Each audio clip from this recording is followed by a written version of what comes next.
When I was 16, my friend learned how to spin pillows on his fingers for minutes at a time. I would always watch him do it, and eventually I tried to do it myself. At first, I had no luck. It was frustrating because it looked like so much fun, and when I started to try it and was unable, he would do it in front of me just to mock me. This was unacceptable. I first started practicing on large, thin pillows, which are very stable. After a lot of time and practice, I eventually was able to spin a pillow for as long as I desired. From there, I began spinning my notebooks in class, and that led to textbooks. Now I am able to spin pretty much anything that is flat and somewhat close to the shape of a square or circle. For example, textbooks, plates, foldable chairs, and even laptops. Now I'm going to try and teach you how you too can master the wonderful art of spinning things on your finger. As a beginner, you probably want to start off with a thin, square pillow like a couch pillow. When you start, have your fingers in an upright position with two fingers that are crossed. This helps support so your finger doesn't get tired.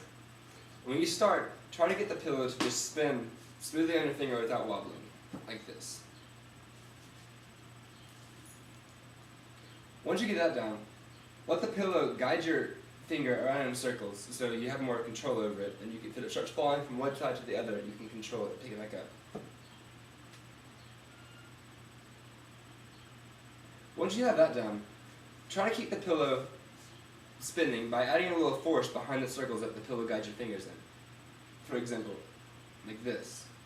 But avoid trying to keep your fingers too stiff or your arm going in too tight of circles, because that will make it so that you don't have control of your pillow and start sliding around the pillow and eventually just lose it.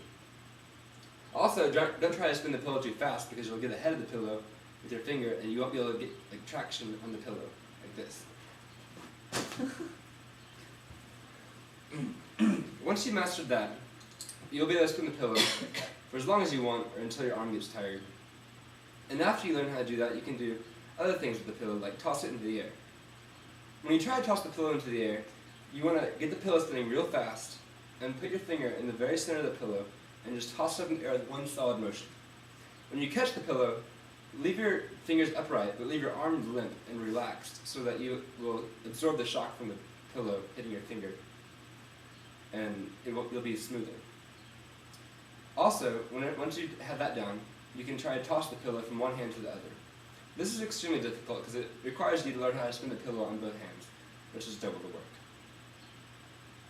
Here we go.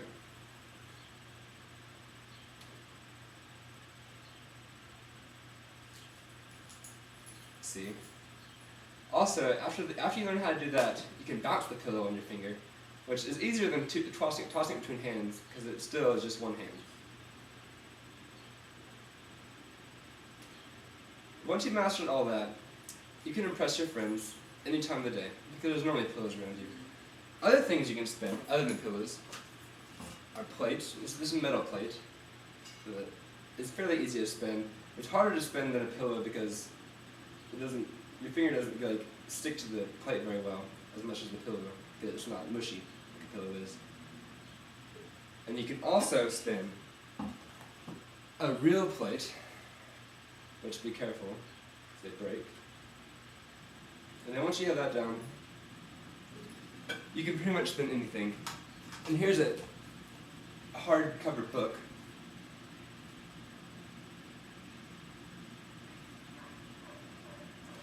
And once you master this art, you will be very proud, and your friends will be very impressed. And it's a great way to cure boredom, also.